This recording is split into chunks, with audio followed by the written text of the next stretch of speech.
This video is a little long, so just a quick rundown of what you can expect. The video starts with a brief preamble, there's a discussion on art philosophy, then we talk about how to use that art philosophy on Neon Genesis Evangelion, and we conclude with a broader look at media analysis to cap it off. As always, there's chapters so you can navigate. See you on the other side.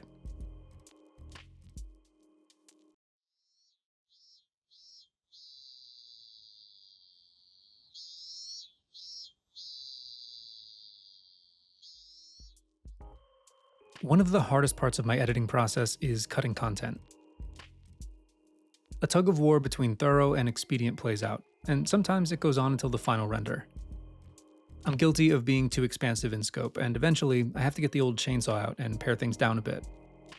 There's a line between giving your audience something compelling and boring them, and I at least try to find myself on the former side. As a result, when I completed my last video, in the interest of time I cut the bulk of the section on Volheim's standards of correctness, because it felt like to go on any further would be tangential, and at 45 minutes, the video was already fairly dense.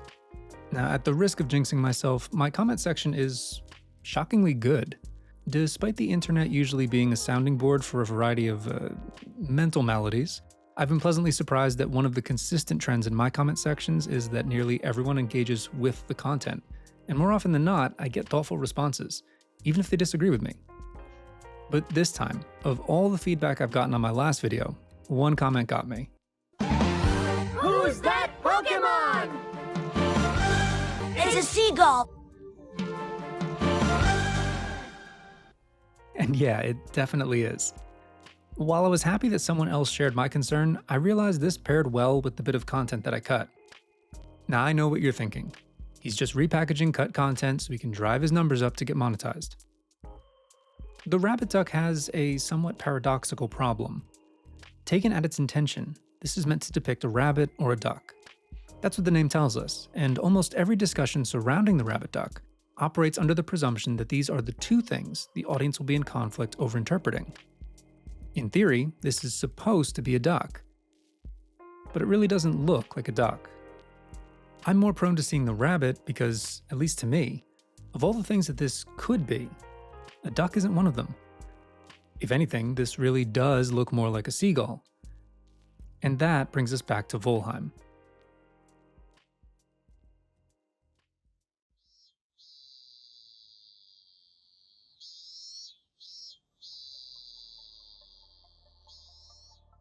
To recap from the previous video, Ludwig Wittgenstein's use of the rabbit duck was meant to be a demonstration of the complicated relationship between perception and interpretation.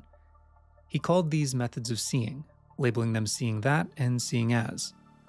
Later, Richard Volheim referenced Wittgenstein's seeing as in his own philosophizing, but realized it wasn't adequate to properly describe the interaction between observer and observed.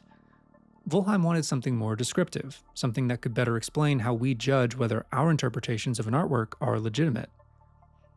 In addition to seeing in, he proposed what he called standards of correctness, a set of conditions that allow us to say that certain interpretations are right or wrong relative to the work itself, not just relative to personal feelings or free association. There are two sides to this, the intentional standard and the recognitional standard. The intentional standard is about what the artist meant to show. It focuses on the connection between the artwork and the artist's original idea or subject. An interpretation is correct if it matches what the artist was trying to communicate. The artist shapes meaning by choosing what to include, and the viewer's job is to recognize that intention. This standard puts the artist's goals at the center of how we understand the work. The recognitional standard is a little trickier. This standard is concerned with how clearly the artwork communicates its subject to the viewer through its perceptual features alone. It focuses on the relationship between the viewer's experience and what is actually visible or discernible in the work, without relying on background knowledge of the artist's intentions. Under this standard, an interpretation is considered correct if a competent viewer, based solely on what's depicted, can reasonably identify what is being represented.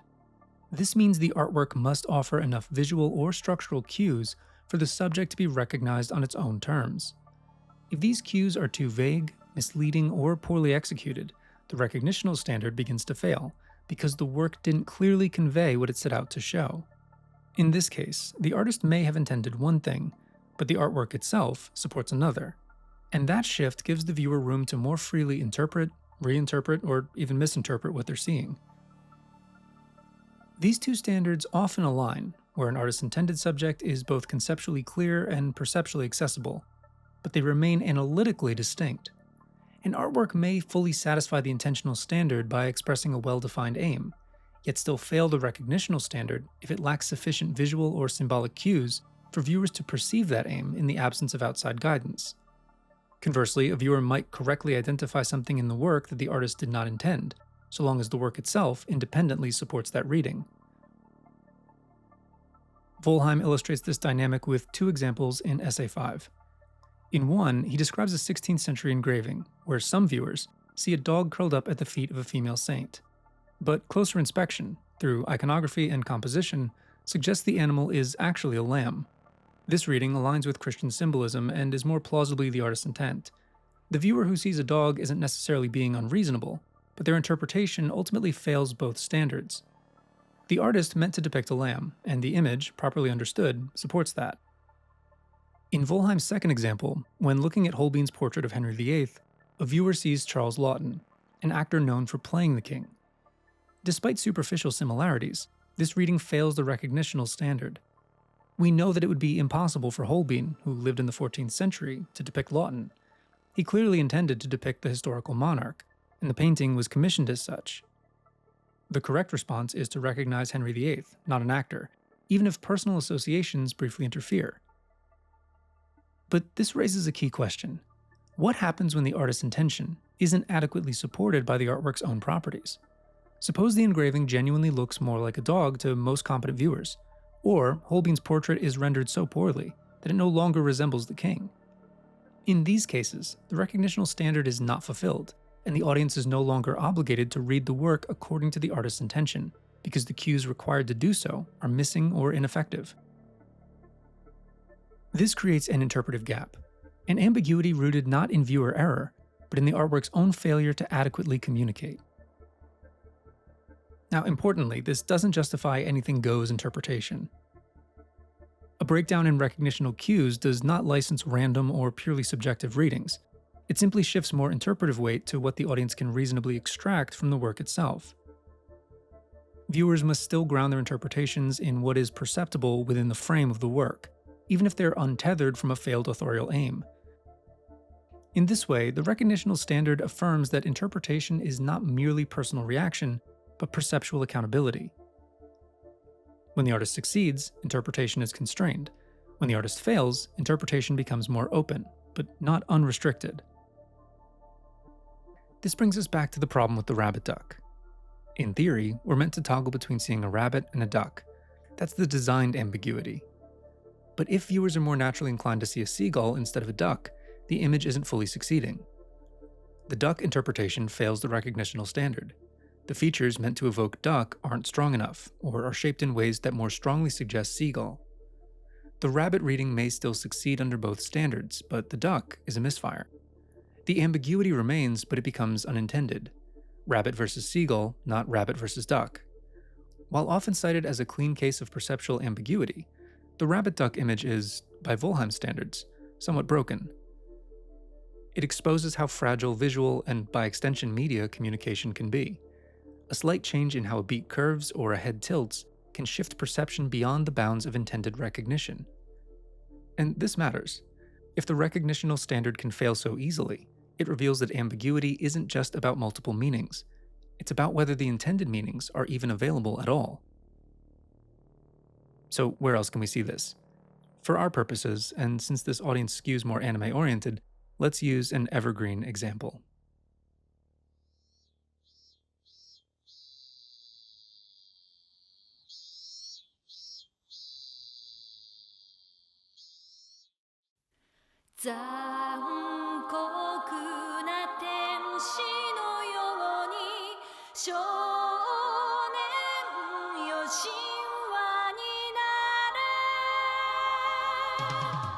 When Neon Genesis Evangelion first aired, it posed some considerable challenges to audiences. Initially, many viewers latched onto the surface elements: giant robots, aliens, global conspiracies, apocalyptic battles, and familiar mecha tropes. On that level, it could have been read as just another entry into a well-loved genre. Then, Eva shed its skin and dramatically shook up its narrative, turning toward the introspective. A sort of genre fake-out, the robot battles became window dressing for a series of character studies and examinations of the human condition that were harrowing, brutal, shocking, and sometimes downright frustrating. It finally concluded with a cerebral and avant-garde style ending that left many people with tonal whiplash and scratching their heads, prompting the search for deeper meaning. Standards of correctness helps us make sense of and reconcile these layers.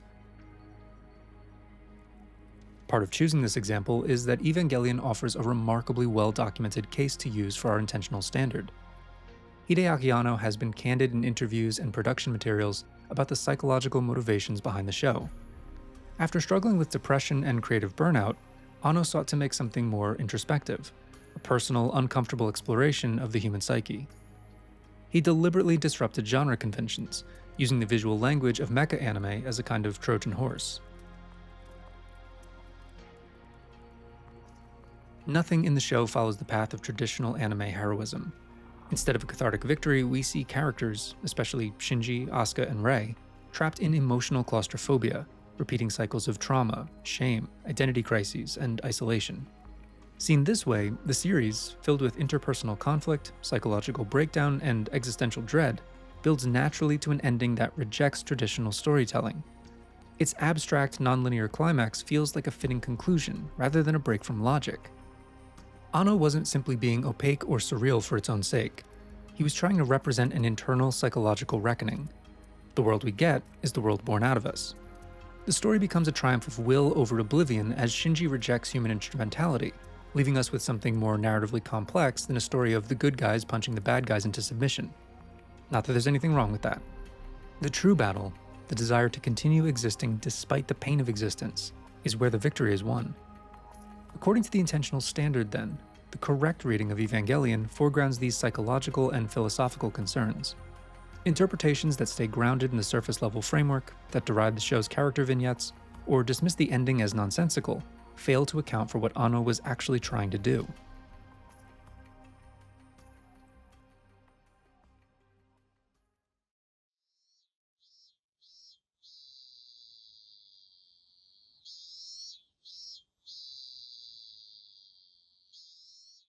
Volheim's recognitional standard complicates this evaluation, but in a productive way.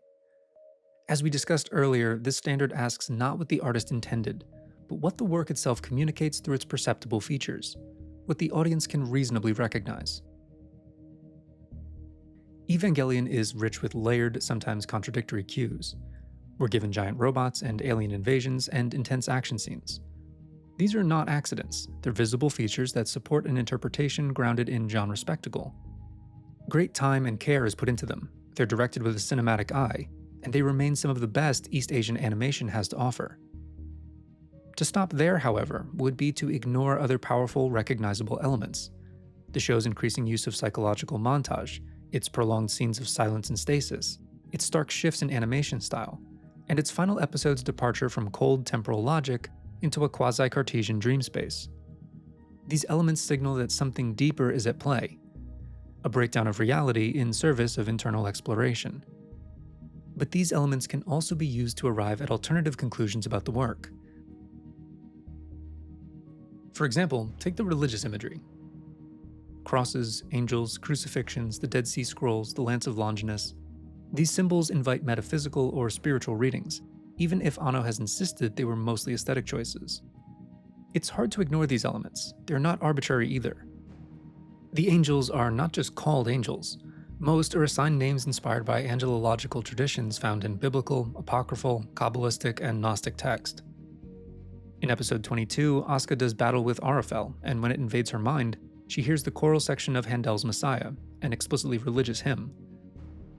The slow decline of humanity's birth rates are suggested to be the emptying of the room of Goth, where God was said to keep the souls of those waiting to be born. Lilith is kept under nerve headquarters, crucified and pierced by the Lance of Longinus to prevent its regeneration.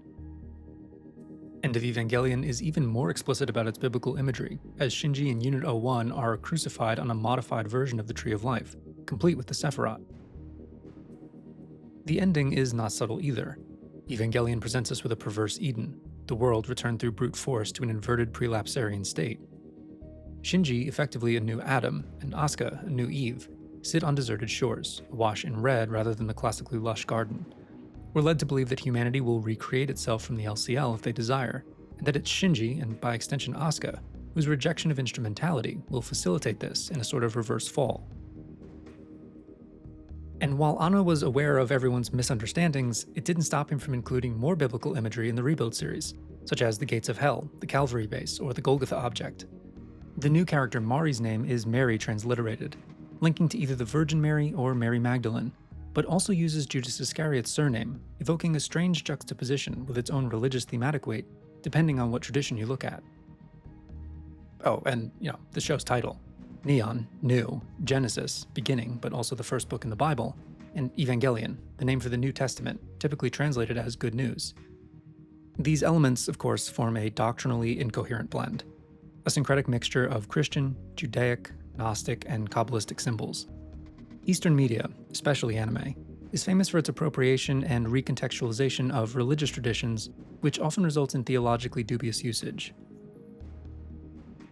This lends credence to the idea that Evangelion was not attempting to invoke theology in any direct or orthodox sense, instead leveraging iconography for its aesthetic and symbolic power.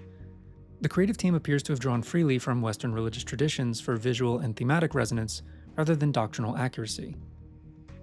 However, despite, or perhaps because of this incongruity and symbolic looseness, Evangelion has laid out ample evidence to support readings that view it as a spiritual allegory.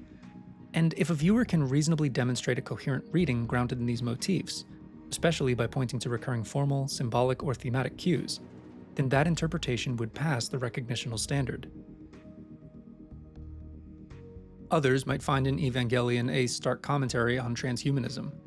The Human Instrumentality Project represents the culmination of Seal's manipulations, an attempt to evolve the human race, not through technological augmentation in the traditional cybernetic sense, but by dissolving all individuals into a collective consciousness. So rather than the cold digital hive mind we've justifiably come to fear, and everyone seems resolute in plunging us headlong into, we're presented with a biological and metaphysical unification, a return to a state where the pain of individual existence is erased in favor of ambiguous, peaceful nothingness, under the banner of evolution. Evangelion takes care to establish this within its mythos. Humans are said to be the offspring of Lilith, beings born fractured and alone, destined to suffer because of their separateness. Instrumentality is presented by Seal as a solution to this suffering, a way to transcend the boundaries of the self by merging all souls into a singular whole. But in doing so, it annihilates individuality, identity, and ultimately, human freedom. Throughout the series, there's also an ever-present anxiety around the role of science and man's unending hubris, the unethical fusion of biology and machinery, tampering with the divine to create enslaved angels through Eva, and the disturbing psychological toll placed on their child pilots through the melding of minds. It's later revealed that the second impact, and all of its fallout, was the result of Seal ordering human DNA to be implanted into Adam. The resulting global catastrophe is a repudiation of and punishment for man's meddling in the divine. Seal, however, is not only unwilling to compromise its goal, but doubles down on their efforts, throwing humanity into the thresher in the process. Perhaps most haunting is the revelation that Shinji's mother, Yui Ikari, has been partially absorbed into Unit 01, her soul embedded in the machine. This transforms her into a deeply unsettling image of human sacrifice literalized in the name of progress. It also makes the image of Unit 01's Berserker mode more haunting, as we have a trapped soul filled with maternal rage, attempting to protect her son and being used as a tool by those in power.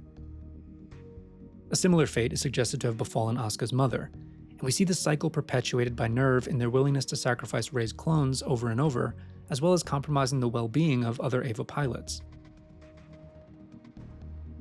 Now, whether or not Anno set out to critique transhumanist philosophy in a direct sense, the series offers plenty of material for such a reading.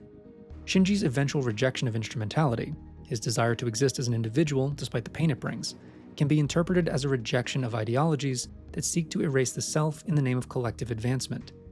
And in the Rebuild films, particularly Evangelion 3+1, where Shinji chooses to remake the world without Eva at all, we find a striking symbolic end to the cycle of transhumanist intervention. The project of becoming more than human, it seems, was a trap all along. One of the clearest illustrations of recognitional ambiguity comes from End of Evangelion's very last line. Lying on the shore of the LCL Ocean, with Shinji weeping on top of her after failing to strangle her, Asuka mutters a single phrase. 気持ち悪い. And then, Evangelion ends. This abrupt, anticlimactic moment is perfectly on brand for the series. It's emotionally charged, opaque, and deeply unsettling. The line contains no clear referent, but because it concludes the film, and the entire Evangelion saga, at least until the rebuilds, we're invited, or forced, to interpret it. Kimochi warui is often translated as how disgusting, or simply disgusting. On its surface, the phrase expresses visceral revulsion. Yet End of Evangelion is anything but straightforward, and the line's meaning shifts depending on which thread of the narrative you foreground. So then, what's disgusting? One interpretation is that Asuka's disgust is aimed at Shinji's emotional collapse. After everything, piloting Eva, the Instrumentality Project, the end of the world, and his choice to return to individuality, he falls back into helpless tears. Asuka, who has always demanded strength from him, might be expressing contempt. In this reading, the line reduces the vast dilemmas of the human condition, miscommunication, emotional frailty, codependency, to the microcosm of Shinji's inability to act. Alternatively, the line might reflect the sheer horror of her experience. Asuka has just been violently killed by the mass production Evas, absorbed into LCL, and somehow reconstituted. Disgusting could be her body's shorthand for an unspeakable trauma, physical, metaphysical, and existential. On a symbolic level, human instrumentality is a violent dissolution of self-other boundaries, and being reborn from LCL is a reversal of this. Her sense of disgust might represent the psychological cost of individuation after total dissolution. This utterance is a reaction to the alienation that follows rebirth. The loss of self and the unease of returning to it. What should be a victory sickens her. Another possibility is that her revulsion targets the entirety of what's just happened. The collapse of humanity, the emotional violence of instrumentality, the unbearable weight of becoming aware of everything. Kimochi warui becomes an understated emotional compression, an apocalyptic groan distilled into one comically understated phrase. The most infamous and widely accepted interpretation is that Asuka is aware of what Shinji did in her hospital room earlier in the film, and the line is a direct personal rejection. If she is aware of it, if that moment defines their relationship in her eyes, then disgusting is unmistakably directed at him. Worse still, of all the people she could be stranded with, it's Shinji. But even this reading can't be isolated from the others. It's not just his act, it's the context of collapse, of shame, of despair that colors her revulsion. In all of these interpretations, Kimochi warui operates as a kind of floating signifier, a phrase loaded with emotional charge but devoid of fixed reference. It becomes a recognitional test. Does the film give us enough information to determine what Asuka is responding to? Or has it deliberately withheld that clarity, forcing us to live in ambiguity? The intentional standard here is elusive. There are accounts suggesting that Anno originally scripted a more explicit retort, something to the effect of, "I'd hate to be killed by a bastard like you." But dissatisfied with the line's delivery, the team reworked it. According to voice actress Yuko Miyamura, the recording session was grueling. Allegedly, Shinji's VA even attempted to strangle her to elicit an appropriate reaction, but it didn't work. Eventually, Anno resorted to asking Miyamura a disturbing and intimate question, echoing Shinji's hospital scene. Her response? Disgusting. Anno's reply? I thought as much. Whether Anno was frustrated or simply resigned is unclear. But what this anecdote suggests is that even in its creation, the line was a failure of communication, a moment that mirrors the very themes of Evangelion itself. If that backstory is accurate, it gives credence to the interpretation that Asuka is responding to Shinji's hospital room act. But Anno's response to Miyamura suggests there was something deeper he was looking for, which might change how we view both scenes and their context. In the absence of an explicit cue in the film, we're left without a definitive standard. The recognitional value fractures. The line offers no clear anchor, so the audience must fill the gap. We're not just hearing what Asuka says, we're being asked to decide what she means, and what that meaning says about the world that's been left behind. Personally, I've always treated this line as a synecdoche, a stand-in for the unresolved tension of the entire film. Between death and rebirth, isolation and connection, horror and love, and yes, between her and Shinji. It's the only response she can muster in a moment where words, meaning, and even the idea of humanity itself have been obliterated and only barely stitched back together. And who could blame her? We're in the same position. The film ends not with resolution but with rupture. There's no catharsis, no closure, just two broken people on a shoreline of nothing. We're left with lingering discomfort and unease. Though the film's final moments flirt with the fragile beauty of existence, offering an uplifting message, the reality is harder to stomach, as we're left with silence, ambiguity, and trauma. It's hard to tell if the moment is cruel irony or inspiring. Maybe it's both. I think that's ultimately the point. I've always felt that Anno has stepped back here, much like the final episode of the original series, because the story, which has been a metaphysical one, has a fuzzy border. The ending is more like a call to action than a resolution. The story Evangelion has been telling ends not with an answer, but with a question, one that turns outward. The show invites us to place ourselves in this scene. If you fall to the bottom of the earth, or find yourself among the wreckage of everything, what meaning will you find? Will you have the courage to keep going? And what comes next? And of course, there are plenty of other avenues to go down depending on what evidence you can substantiate a claim from. Ultimately, whether a viewer could come away with a reading about psychological trauma, interfamily dynamics, existentialism, spiritual crisis, or even a warning against transhumanism, all would have some support within the frame. These interpretations may, and probably do, depart from Anno's intention, but they are anchored in what's recognizably present. This is where standards of correctness becomes a valuable tool. It lets us weigh the plausibility of interpretations without flattening them all as equally valid. For instance, we can still say that a reading of Evangelion as a straightforward mecha power fantasy is less correct, not just because Anno didn't intend it, but because the work itself increasingly contradicts that interpretation as it unfolds.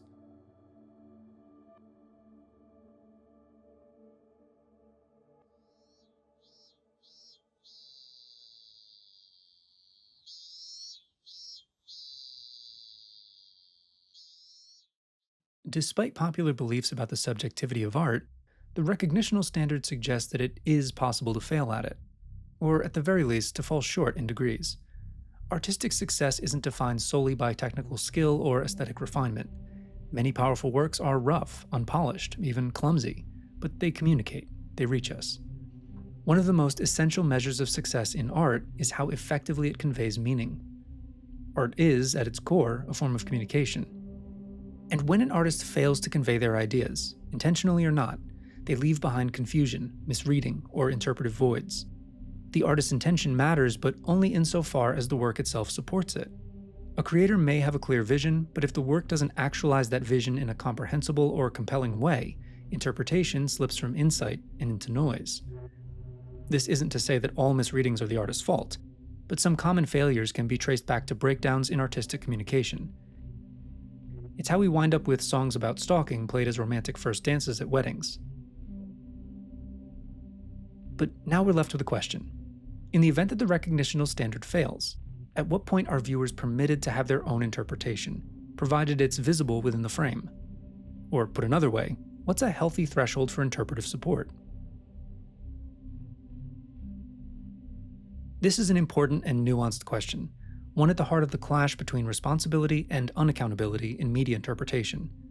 Go too far one direction and authorial intent is the final word, even if it's not justified by the work or is clearly contradicted by it. On the other side, we wind up with something like Death of the Author, which is not only an incredibly thin model of meaning and a recipe for narcissistic chaos, but also strips the artist of their dignity and their voice. We're either left so thoroughly restricted that there's no point in talking about something, or so untethered from a central point of evaluation that communication becomes impossible. Volheim's framework offers a kind of middle path. It doesn't say we're forever locked into the author's intent, but it also doesn't grant us carte blanche to make anything mean whatever we want. The key lies in whether the recognitional standard is sufficiently met, and when it's not, that creates room for interpretive surplus, but not interpretive chaos. So then, when does interpretation become valid even if it deviates from intention? Personally, I think we cross into legitimate interpretive territory when we've hit 3 benchmarks. 1, the work has recognizably failed to express its intended meaning. And 2, there are visible features within the frame, formal, symbolic, aesthetic, thematic, that support a different reading. And 3, the new interpretation forms a coherent pattern, not just a one-off projection or eccentric impression. This is crucial for anyone who wants to do genuine analysis. The interpretation must arise from the work, not merely be imposed on it. Let's return to our example regarding religious imagery in Evangelion. If a viewer says this show is about Christianity, that might deviate from Anno's intent.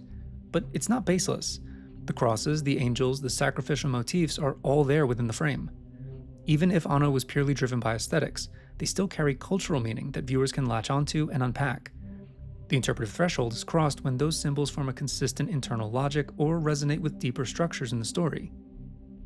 Conversely, if someone says Evangelion is about climate change, we can look at the evidence. Nothing in the text, tone, or iconography meaningfully supports that, and we've probably crossed into death of the author territory. Interpretation based more on projection than engagement. Although we're talking about film and media more broadly, it might be helpful to think of this in relation to music. The artist is a composer handing us sheet music for us to play along with. If the notes are clearly written, we follow them. That's the recognitional and intentional standard working together. But if the notation is smudged or ambiguous, we have some leeway to interpret. Yet even then, good performers don't just make things up. They try to stay in key, follow rhythm, and respect the piece's internal structure. Interpretation is freedom within form, not freedom from form.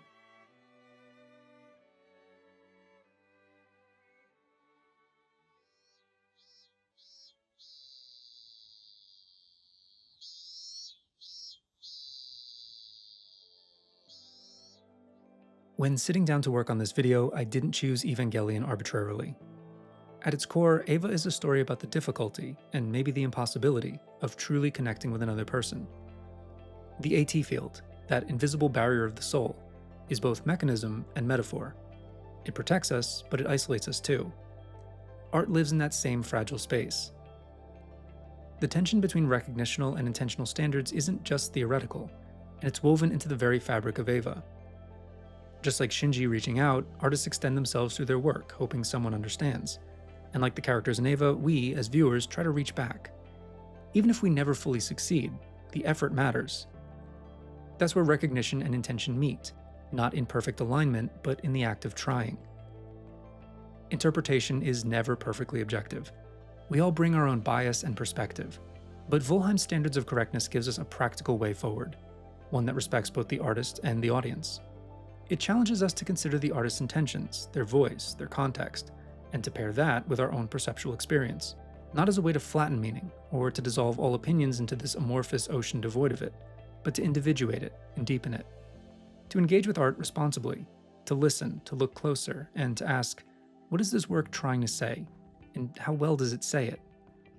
Rather than surrendering to the artist or overpowering the work with our own projections, we engage in a conversation, a meeting of minds across a gap looking to be bridged. If we want to find meaning, in Evangelion, in art, or in anything, we can't discard either side. We need the hand that offers and the one that receives. So see a rabbit, see a duck, see a gull. I'll see you again soon.